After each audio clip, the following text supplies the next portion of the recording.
Boa noite para você que está assistindo a TV Aparecida. Está começando mais um Aparecida Debate, o nosso espaço semanal aqui na TV de Nossa Senhora para te informar e ajudar você a formar a sua opinião.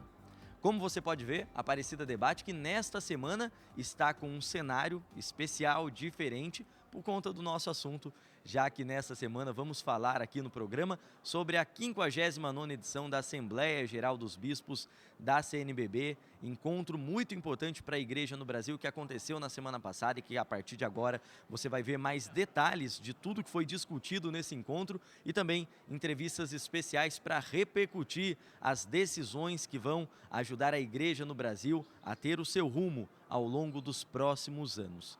E como é tradição na Assembleia Geral, ao fim do encontro, sempre é entregue uma mensagem do Episcopado brasileiro a todo o povo de Deus. Não foi diferente nesse ano, como ilustramos várias vezes aqui na programação da TV Aparecida, uma espécie de carta, uma fala íntima com quem está em casa, sobretudo nesses momentos de tanta desinformação, de tanto embate que vivemos nos dias de hoje. Por isso, nós aqui do programa preparamos uma reportagem especial para você que está aí em casa, apresentando o texto dessa carta para você ouvir o que a Igreja no Brasil quer te falar. Vamos acompanhar. Reunidos no Santuário Nacional de Nossa Senhora Aparecida, padroeira do Brasil, de 28 de agosto a 2 de setembro, para a etapa presencial da 59ª Assembleia Geral da Conferência Nacional dos Bispos do Brasil, a CNBB, nós, bispos católicos, em colegialidade e comunhão, nos dirigimos a todos os homens e mulheres de boa vontade. Nossa fé comporta exigências éticas que se traduzem em compaixão e solidariedade concretas. O compromisso com a promoção, o cuidado e a defesa da vida, desde a concepção até o seu término natural, bem como da família, da ecologia integral e do Estado democrático de direito, estão intrinsecamente vinculados à nossa missão apostólica. Todas as vezes que esses compromissos têm sido abalados, não nos furtamos em levantar nossa voz. A Igreja é advogada da justiça e dos pobres, exatamente por não se identificar com os políticos, nem com os interesses de partido. Com a esperança que nos vem do Senhor e que não nos decepciona, reconhecemos o tempo difícil em que vivemos. Nosso país está envolto numa complexa e sistêmica crise que escancara a desigualdade estrutural historicamente enraizada na sociedade brasileira. Entre outros aspectos destes tempos estão o desemprego e a falta de acesso à educação de qualidade para todos. A fome é certamente o mais cruel e criminoso deles, pois a alimentação é um direito inalienável. Segundo o relatório da Organização das Nações Unidas para a Alimentação e Agricultura, a quantidade de brasileiras e brasileiros que enfrentam algum tipo de insegurança alimentar ultrapassou a marca de 60 milhões. Como se não bastassem todos os desafios estruturais e conjunturais a serem enfrentados, urge reafirmar o óbvio. Nossa jovem democracia precisa ser protegida por meio de amplo pacto nacional. Ao comemorarmos o bicentenário da independência do Brasil, é fundamental ter presente que somos uma nação marcada por riquezas e potencialidades. Contudo, carente de um projeto de desenvolvimento humano integral e sustentável. É motivo de preocupação a manipulação religiosa e a disseminação de fake news que têm o poder de desestruturar a harmonia entre pessoas, povos e culturas, colocando em risco a democracia. A corrupção, histórica, contínua e persistente, subtrai o que pertence aos mais pobres. A lei da ficha limpa, que proíbe que condenados por órgãos colegiados possam se candidatar a cargos políticos, é uma conquista popular e democrática, que deve ser promovida juntamente com outros mecanismos de controle que garantam a ética na política. Assim, conclamamos mais uma vez toda a sociedade brasileira a participar ativa e pacificamente das eleições, escolhendo candidatos e candidatas para o Executivo e o Legislativo, que representem projetos comprometidos com o bem comum, a justiça social, a defesa integral da vida, da família e da Casa Comum. Nossa Senhora Aparecida, padroeira do Brasil, nos ajude a buscar sempre a melhor política, uma das formas mais eminentes da caridade.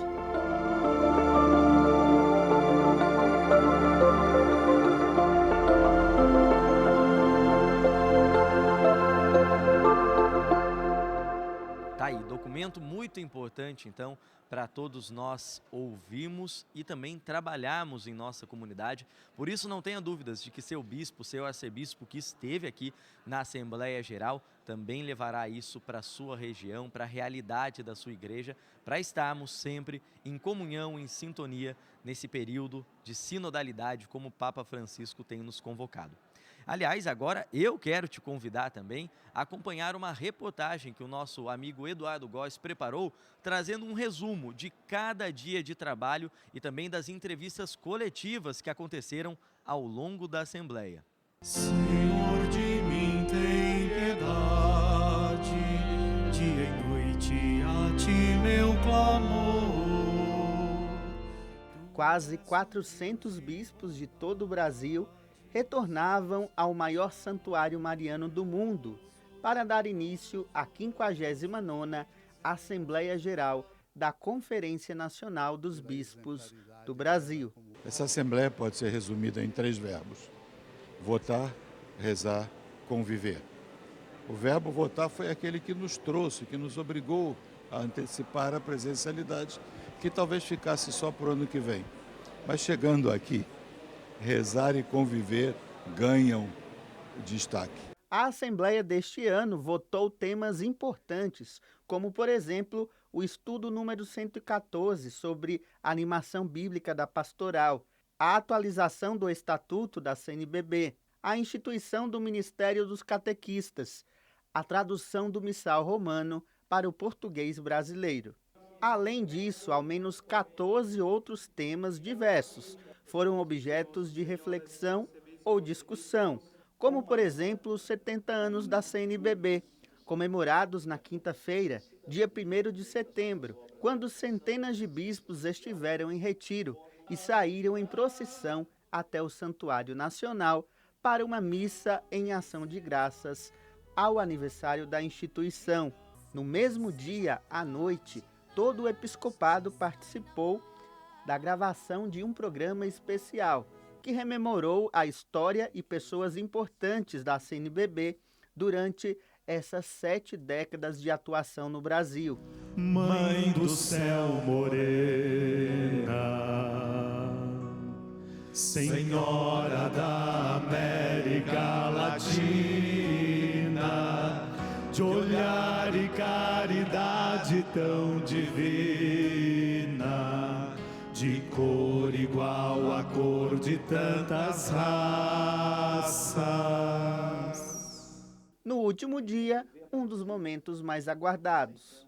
E a 59ª Assembleia Geral da CNBB termina com uma mensagem muito importante dos bispos do Brasil a todo o povo brasileiro.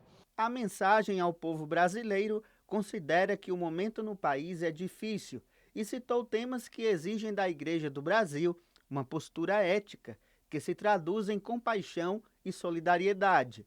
O texto também fala da desigualdade social, fome, violência, família, vida, terra e o cuidado com a casa comum, entre outros assuntos. O que nos move é a fé. O que nos move é o Evangelho do crucificado ressuscitado. As alegrias, esperanças, tristezas e angústias da nossa gente e do nosso povo são as nossas.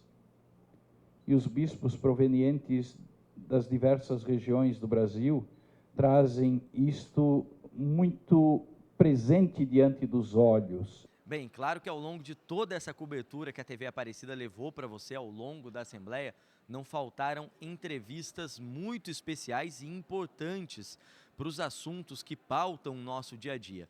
Por isso agora a gente te mostra também a fala de bispos e religiosos que fazem parte de pastorais e outros movimentos da igreja para chamar a atenção de todos nós para causas que têm urgência na sociedade nos dias atuais. A missão da igreja é evangelizar, dar uma notícia boa. Para esta missão ser cumprida, é preciso ter presente a concretude da vida do nosso povo. Em nossa Assembleia, o primeiro momento foi análise de conjuntura, ver as alegrias, as dores, os sofrimentos do nosso povo, da nossa gente. A maioria absoluta do povo brasileiro é afrodescendente. Algumas regiões, como na Bahia, o número é bastante mais intenso, a população muito maior de afrodescendentes. E sofre, sobretudo, a desigualdade, a fome, o abandono e o racismo estrutural é consequência dos 300 anos de escravidão, esse crime de lesa humanidade que não foi suficientemente reparado.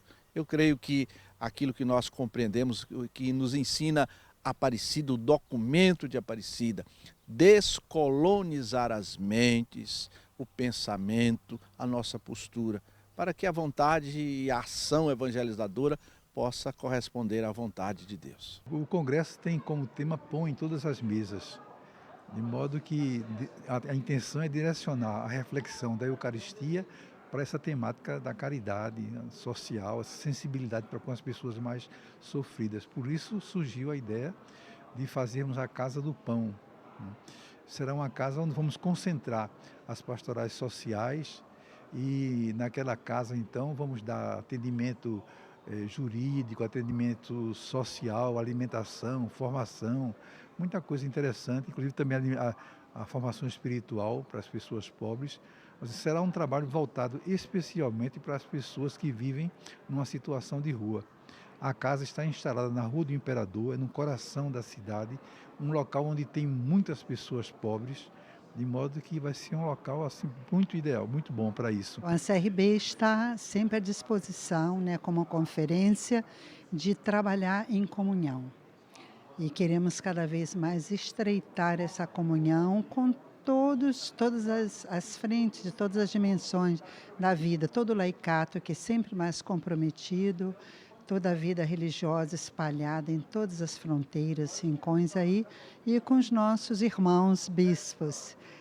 Pedimos eu tive uma fala e pedi que eles realmente apoiassem, e fizessem esse trabalho de comunhão, porque assim a gente vai visibilizar o rosto da igreja que Jesus sonha, Pai, que todos sejam um, para que o mundo creia. E também a igreja sonhada pelo Papa Francisco, uma igreja profética. E ele tem sido tão corajoso nessa igreja em saída, essa igreja sinodal. Então nós, como conferência, estamos assim muito à disposição, com muita disponibilidade para caminhar juntos. Isso aí, importante todos nós estarmos atentos e em comunhão com a igreja, então, na luta por todas essas causas. E olha, agora preciso chamar aqui um intervalo, a gente precisa fazer aquela nossa pausa, mas já quero convidar você a continuar aí assistindo o nosso programa, porque daqui a pouquinho a gente volta com a Aparecida Debate, que fala sobre a Assembleia Geral e com a participação de 2 entrevistados especiais. Não sai daí. Estamos de volta com a Aparecida Debate que nessa semana traz uma temática especial, num momento especial para toda a igreja, que foi viver essa 59ª edição da Assembleia Geral dos Bispos. Por isso a gente segue com esse programa aqui, falando sobre esse encontro, sobre essa Assembleia, trazendo mais detalhes do que foi conversado, e agora com uma entrevista muito especial, porque estou aqui comigo no Centro de Eventos Padre Vitor Coelho de Almeida, com Dom Leomar Antônio Brustolin, Dom Leomar, arcebispo de Santa Maria, no Rio Grande do Sul, ele que foi também presidente da comissão do tema central dessa 59ª edição da Assembleia, e também com Dom Moacir, que é arcebispo de Ribeirão Preto, aqui no estado de São Paulo, e presidente da comissão de redação do Estatuto da CNBB. Dom Leomar, Dom Moacir, obrigado, pela participação aqui no programa com a gente. E como a gente até conversava antes, que momento especial, essa oportunidade de reencontro entre o episcopado, Dom Leomar? Pois é, Guilherme, Dom Moacir, quem nos acompanha, depois de 2 anos que a pandemia nos impediu de estarmos presentes, agora podemos estarmos juntos. Foi um momento de reencontro, de muita votação, porque segundo os estatutos da CNBB, algumas matérias precisam ser votadas presencialmente, mas acima de tudo, de rezarmos juntos, de conversarmos, comemorarmos os 70 anos da CNBB. Foi um momento de grande riqueza para todos nós. O senhor também estava com saudade, esperando por esse momento, Dom Moacir? Com saudade da nossa Assembleia em Aparecida. Ela é sempre uma oportunidade de crescimento na comunhão episcopal. Isso faz parte da natureza da conferência. E a Assembleia Geral presencial é justamente essa oportunidade da gente estar juntos, rezar juntos, partilhar vida, partilhar experiências. É um momento de crescimento para cada bispo na sua vida e missão episcopal. E esse ano, né, Dom Leomar, a gente trouxe o tema, né, a CNBB trouxe esse tema em comunhão com esse convite, esse chamado do Papa Francisco para esse período sinodal que a nossa igreja vive, né? Então, também falamos aqui de uma igreja sinodal, comunhão, participação e missão. A Assembleia quis refletir um pouco disso com toda a igreja através do episcopado? Sim, o tema da sinodalidade, comunhão, participação e missão foi o objeto principal do tema central, que também foi trabalhado na perspectiva das diretrizes, porque o episcopado entendeu que as atuais diretrizes têm sua validade e terão uma continuidade, mas é preciso escutar, porque para sinodal significa caminhada junto, caminhada em comum. Como é que a gente caminha bem? Escutando as pessoas, escutando as realidades, e a partir do que escutamos, nós percebemos que é preciso considerar quem somos pós-pandemia.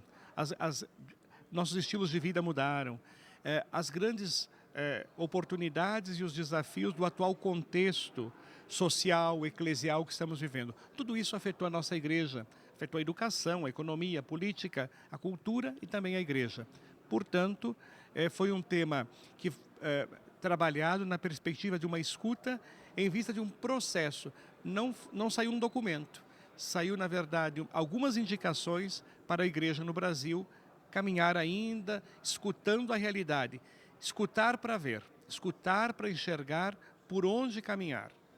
Aliás, Dom Leomar, o senhor está falando de escutar, né? Na primeira entrevista coletiva, se não me falha a memória, o senhor estava presente, falávamos sobre as diretrizes da ação evangelizadora e vocês explicavam esse processo, inclusive, que também vai seguir nessa caminhada sinodal, né? Quer dizer, de escutar nesse ano, discernir em 2023, para a partir de 2024 começar a agir, é isso? Pois é, Guilherme, sabe que saímos agora da Assembleia, né, Dom Moacir, e se dilatou ainda mais o prazo. A Assembleia decidiu que 2022 é o ano da escuta e ainda 2023 vamos continuar escutando. É bom lembrar que nós temos um país, da Amazônia ao Rio Grande do Sul, são dimensões continentais. Os tempos não são tão curtos nem tão breves como a gente imagina. Então os bispos pediram mais tempo. Então 2023 ainda será o tempo de aprofundar o Concílio Vaticano II, conceitos, eu diria, fundamentos. Nós estamos na época de muita opinião, com pouco fundamento. Então vamos aprofundar. 2024 ainda vamos trabalhar a preparação imediata ao jubileu do Concílio Vaticano II, que será em 2025, e aí prepararemos ainda as diretrizes. Na verdade, o novo texto das atuais diretrizes, porque serão, eu diria assim, incrementadas com as realidades novas, mas serão as mesmas diretrizes, com alguns aspectos melhorados, eu posso dizer assim, só em 2025, Guilherme. Vejam, até isso a pandemia nos influencia. É preciso mais tempo para poder compreender a complexidade do momento. Dom Moacir, Dom Leomar falou, né, muito bem desse Brasil continental que a gente vive, que faz esse tempo parecer ser mais curto muitas vezes do que parece e que faz as realidades serem muito diferentes, né, Dom Moacir? A gente está falando de um processo de escuta que é um chamado para toda igreja, desde as comunidades, das paróquias, dos pequenos grupos, mas quando a gente fala de um órgão como a CNBB, que representa a igreja num país desse tamanho, é preciso entender que há muitas diferenças, né, das realidades de cada diocese e arquidiocese. Com certeza, o processo sinodal exige tempo. O Papa Francisco insiste bastante naquele princípio, o tempo é maior que o espaço. Então é importante abrir processos. Isso que Dom Leomar acaba de nos dizer é um processo que nós estamos dando passos. E uma coisa é a gente fazer uma escuta, contactar as pessoas, por exemplo, aqui como na região do Vale do Paraíba. É muito mais simples. Agora, na Amazônia, como um irmão nosso disse, eu não tenho condições de escutar tudo isso aí até dezembro. Então, a gente tem que estar atento a isso tudo. Então, é abrir processos. O tempo a gente vai preenchendo com os apelos do momento. Então, o nosso país, de dimensão continental, exige mais ainda essa questão de avançar o processo. Aliás, Dom Moacir, a gente está falando disso, né, de um processo sinodal, um processo de diálogo, né, entre todos da igreja, e eu acho que a Assembleia é um ótimo exemplo disso, né. Lá na segunda-feira a igreja trabalhava com um prazo diferente e ouvindo seus irmãos, seus pares, bispos e arcebispos, a conferência estende. Queria que o senhor falasse um pouquinho sobre como que é também durante a Assembleia essa partilha entre vocês, esse processo, por exemplo, do senhor escutar uma realidade diferente e, quem sabe, aprender a compreender mais um pouquinho da missão do outro, né? Aqui eu volto no Papa Francisco novamente. Ele diz que ouvir é mais do que escutar. Ouvir, eu escuto, tá, tudo bem. Agora, o escutar implica eu deixar me envolver pelo o que o outro está dizendo, pela realidade que o outro traz. Então, hoje eu vi muito claramente, nessa decisão aqui do nosso plenário, escutando-nos uns aos outros, escutamos o que é melhor para a igreja no Brasil, avançar nesse processo das novas diretrizes, bem dentro do espírito e do caminho sinodal. Dom Leomar, às vezes a gente, infelizmente nos dias de hoje, né, numa sociedade, às vezes, a gente usa muito o termo polarizada, né, e acho que muitas vezes machucada em tantos sentidos e por isso tem essa tendência a ser reativo sempre com o outro, com vozes muitas vezes tão agressivas na nossa sociedade. A CNBB dá um exemplo através da Assembleia de diálogo, de comunhão, de compreensão, né? Pois é, Guilherme, como o Dom Moacir comentou, para que haja sinodalidade é preciso tempo, paciência. E numa época de imediatismo, ninguém quer isto. Nós preferimos, às vezes, atropelar os processos. Eu sempre acho que, e Dom Moacir vai concordar comigo, as nossas assembleias são um grande exemplo de sinodalidade. Com certeza. De participação, porque nós somos capazes de ceder uma posição quando nós enxergamos mais, porque nós escutamos o outro. Quando você escuta o outro, nem sempre você vai ouvir o que você quer. Você vai ouvir o que precisa ser escutado. E nesse sentido, eu acho importante, num tempo em que a gente está escutando pouco e falando demais, em que a gente tem um excesso de opinião com pouco fundamento, onde a gente, alguns até comentam, nós temos mais opiniões reflexas e não reflexivas. Então, enquanto não aprofundarmos, nós não entendemos a realidade também. Corremos o risco de nos perdermos sem bússolas, sem referenciais. Não é isso que o jovem hoje está tanto pedindo? Referenciais. Nós precisamos fazer um caminho sinodal de escuta para poder enxergar por onde andar. Dom Moacir, e nesse processo sinodal que a Assembleia convoca toda a igreja a viver, um dos temas debatidos, conversados entre vocês, foi o Estatuto, né, da CNBB, e queria aproveitar essa oportunidade então para pedir para o senhor explicar para a gente um pouco dessas alterações propostas, o que a gente já pode apresentar como aprovado e por que essas decisões. Então, o nosso Estatuto, que está em vigor ainda, é de 2002. Tem tempo. Portanto, 20 anos, né? O Estatuto, de vez em quando, precisa de reforma. Quantas coisas mudaram a partir do começo do milênio, né? Então, a Conferência Episcopal, nossa CNBB, para a Assembleia de 2018, criou uma comissão para uma revisão desse Estatuto. Naquela Assembleia, nós trabalhamos aqui em Aparecida o Estatuto, houve algumas reformulações e aí a Santa Sé fez umas observações que era preciso retomar novamente. Naquela época, a Santa Sé aprovou o artigo que tratava dos membros da presidência, porque até então era a presidência composta por presidente, vice-presidente e secretário-geral. Em 2018, nós aumentamos aqui em plenário o número da presidência.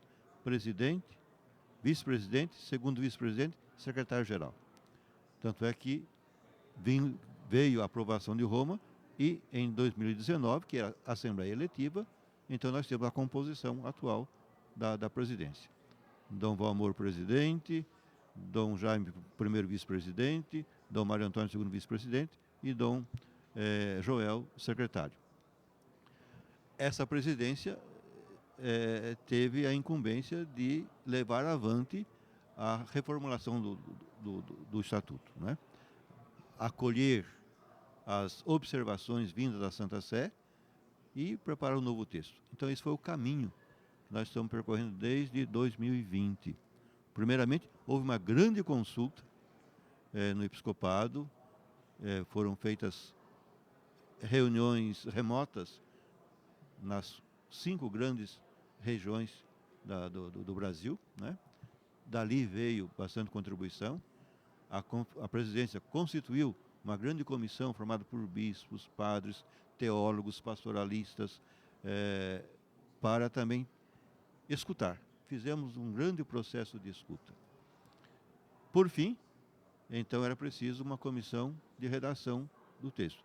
Todas as contribuições que vieram, essa comissão teve o trabalho, a função, a tarefa de traduzir todos aqueles princípios, todos aqueles conteúdos em termos jurídicos, porque o Estatuto é um texto legislativo para a conferência.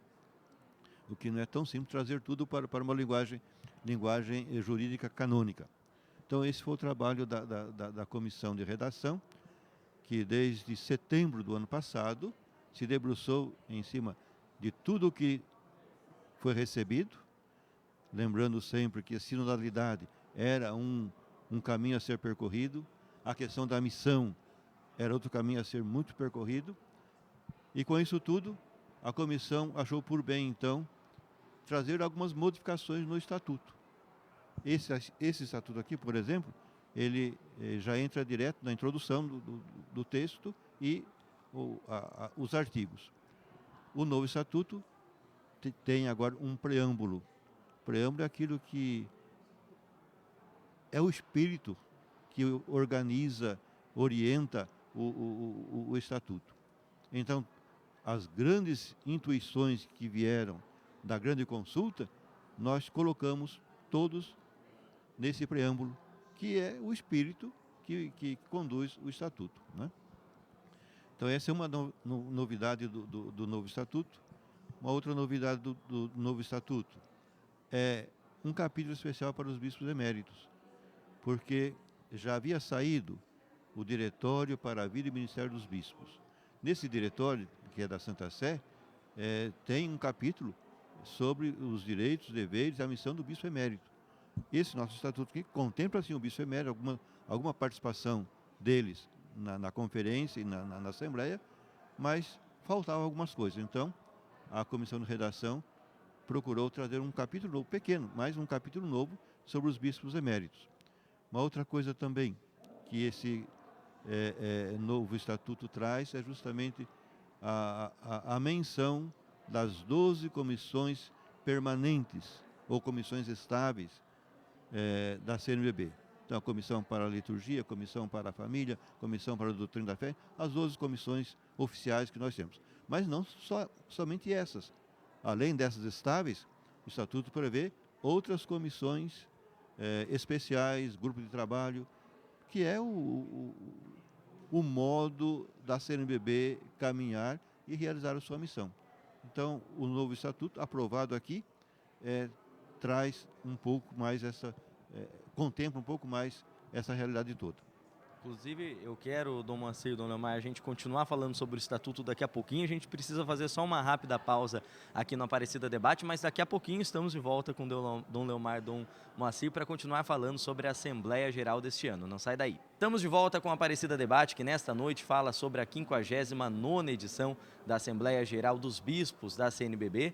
Conversávamos aqui, né, Dom Moacir, no último bloco, sobre essas alterações do Estatuto. Você estava elencando algumas delas para a gente, que foram aprovadas, né? Queria que o senhor, então, continuasse passando para a gente esse panorama geral do que vocês identificaram de possibilidades, de novidades nesse Estatuto. Então, o preâmbulo, o capítulo dos bispos eméritos, a menção das 12 comissões estáveis. Isso foi um pedido da Santa Sé, que as comissões episcopais estáveis devem constar no corpo do Estatuto, né? Esse aqui cita as comissões, né? O modo de criá-las e orientá-las, mas não trazia como no corpo do Estatuto. Agora estão, né? Bom, sendo um texto legislativo, nós aqui aprovamos em Assembleia, mas para ele ser promulgado e aplicado, precisa do reconhecimento da Santa Sé. Então, o próximo passo agora é justamente só fazer os ajustes na escrita, né, algumas correções, e aí então a presidência encaminha para a Santa Sé para ter o seu reconhecimento. Aí sim, aí a presidência tem a incumbência de promulgar o estatuto, determinando o dia, a data em que ele entra em vigor. Até então, nós vamos seguindo com esse daqui que está em vigor. Dom Moacir, o senhor teve uma fala muito bacana na entrevista coletiva, né, ao longo da semana na Assembleia. Daí eu queria pedir para o Dom Leomar aproveitar para comentar essa fala e falar um pouco sobre esse estatuto, né, Dom Leomar, porque Dom Moacir falou na coletiva que o estatuto ele é como se fosse uma carteira ele é uma carteira de identidade, né, de uma entidade como a CNBB. É mesmo esse sentido, Dom Leomar, quer dizer, de o que define, o que ajuda a construir a conferência, o Estatuto? Sem dúvida, o Estatuto dá essa identidade à nossa conferência e alguém que está nos assistindo poderia se perguntar por que é importante eu saber desse Estatuto? Porque este Estatuto nos ajuda muito a regulamentar o nosso cotidiano na CNBB. Por exemplo, nós tivemos agora, nessa Assembleia 59ª, a aprovação do missal. Para aprovar o missal, além do trabalho enorme da Comissão de Textos Litúrgicos, a tradução do latim, 18 anos de trabalho, Guilherme. Mas na hora de aprovar, temos que ter regras, temos que ter motivos para dizer como é que de fato tudo isso se organiza. E, através do Estatuto, se vota e se faz de uma forma muito objetiva, muito coerente. No fundo, o Estatuto é esse trilho que faz a CNBB, ano após ano, manter-se quem é. Por isso, ela tem essa função tão importante na Igreja do Brasil. Esse espaço privilegiado de comunhão dos bispos faz com que a Igreja caminhe, faz com que a gente compartilhe experiências, mas também quando senta todos juntos aqui em Aparecida para escutar, refletir e votar, e que decide também a vida lá na paróquia, lá na diocese.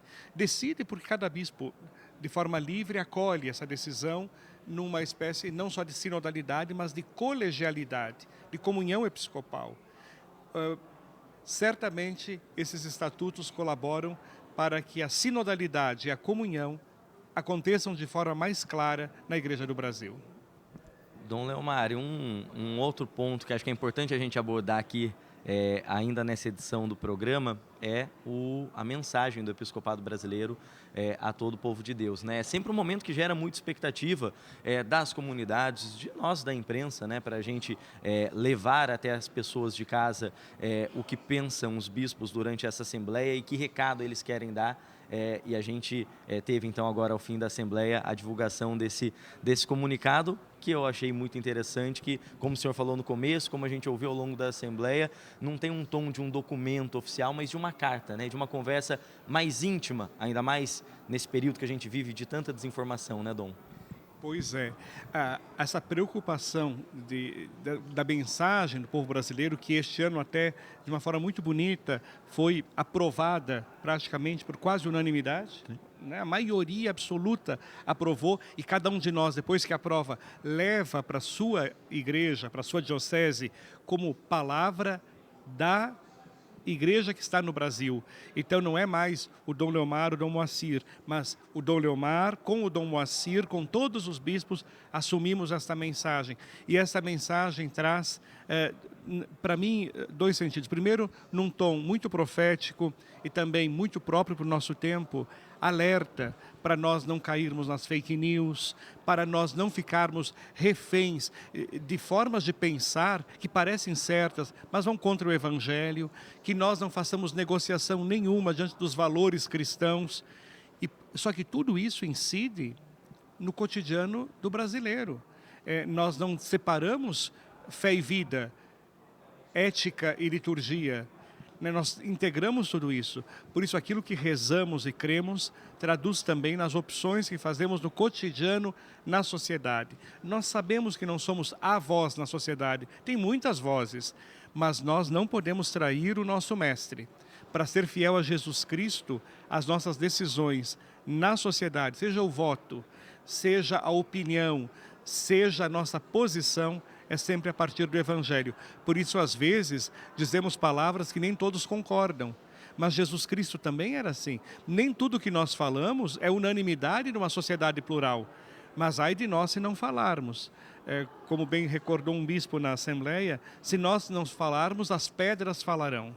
Então, nós temos uma função profética de anunciar esta vida, desde a concepção até o seu fim natural, mas com opção pelo pobre, com a preocupação com todas as pessoas que passam necessidades. Dom Moacir, quero ainda falar com o senhor desse recado, né, dessa fala do episcopado ao povo brasileiro. Dom Leomar pontuou, né, essa questão, por exemplo, a gente está às vésperas de uma eleição, a gente vive um momento de muito embate, né, antes do debate, de muita desinformação, de muita fake news. Então é importante mesmo, né, ter essa posição da igreja que, como eu falei, as comunidades aguardam, nós da imprensa católica aguardamos, mas a gente sabe que é uma voz que chega a muito mais gente, né? O Brasil todo nessa hora para ouvir o que a igreja está pensando.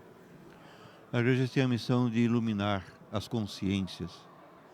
E essa mensagem ao povo brasileiro, de nós bispos do Brasil, é um gesto concreto dessa nossa missão de iluminar as pessoas, ajudá-las na reflexão. É missão nossa, é questão de fidelidade ao Evangelho, de fidelidade aos valores do Evangelho, de fidelidade a Jesus Cristo. Então, é a palavra dos bispos do Brasil, nesse momento importante que nós vivemos, uma palavra que ilumina, uma palavra que ajuda a clarear os critérios também na cabeça de cada fiel, de cada pessoa que tiver contato com essa mensagem. Eu já me comprometi de no domingo próximo, lá na minha diocese, eu vou fazer a leitura dessa mensagem para todo o povo de Deus. Bem, com essa reflexão sobre essa mensagem que a gente quer encerrar o nosso programa de hoje. Espero que ao longo dessa semana que passou você tenha acompanhado a programação da TV Aparecida para saber como foi esse momento tão especial para nós vivenciarmos, participarmos cada um à sua maneira da Assembleia Geral e claro que esse programa aqui possa ter resumido, sintetizado então um pouco dessas contribuições que essa 59ª edição da Assembleia vai deixar para a nossa igreja e claro, não posso encerrar sem antes agradecer então a parceria e a ajuda de vocês. Dom Leomar Antônio Brustolin, arcebispo de Santa Maria, participou com a gente. Dom Leomar, obrigado, viu? Obrigado, Guilherme. Obrigado, Dom Moacir. Estarmos juntos na TV Aparecida. Eu queria só recordar que nós vivemos um tempo de muita valorização da vida. E setembro é o mês amarelo, né? Um alerta. Enquanto tem vida, tem jeito. Enquanto tem vida, tem jeito. Que ninguém desanime com os problemas de cada dia. Eles são superáveis. A vida acima de tudo. Muito bem lembrado, Dom Leomar, obrigado. E agradecer também a participação de Dom Moacir Silva, arcebispo de Ribeirão Preto. Aliás, estava conversando nos bastidores aqui antes com Dom Moacir, Dom Leomar. Dom Moacir que era bispo da minha diocese de São José dos Campos quando eu fui crismado. Então também uma alegria pessoal estar com o senhor aqui, viu, Dom Moacir? Obrigado. Sinal de que se preparou bem para a crisma, celebrou bem a sua crisma e está aí na missão de comunicar a verdade, comunicar Jesus Cristo. Foi uma alegria estar com você, estar com quem nos acompanha nesse momento, com o coração agradecido a Deus pelos 70 anos da nossa querida CNBB. Bem, quero agradecer também, claro, você que nos acompanhou até aqui, que esteve conosco nessa noite, e lembrar que esse programa completo e tantos outros debates que a gente propõe aqui na TV de Nossa Senhora, você consegue encontrar no nosso canal no YouTube, que está aparecendo aí na tela, o youtube.com/TV Aparecida. Lá você consegue também compartilhar esse programa com amigos e familiares, tá bom? Espero que fiquem bem e até semana que vem, se Deus quiser. Uma ótima noite. Tchau, tchau.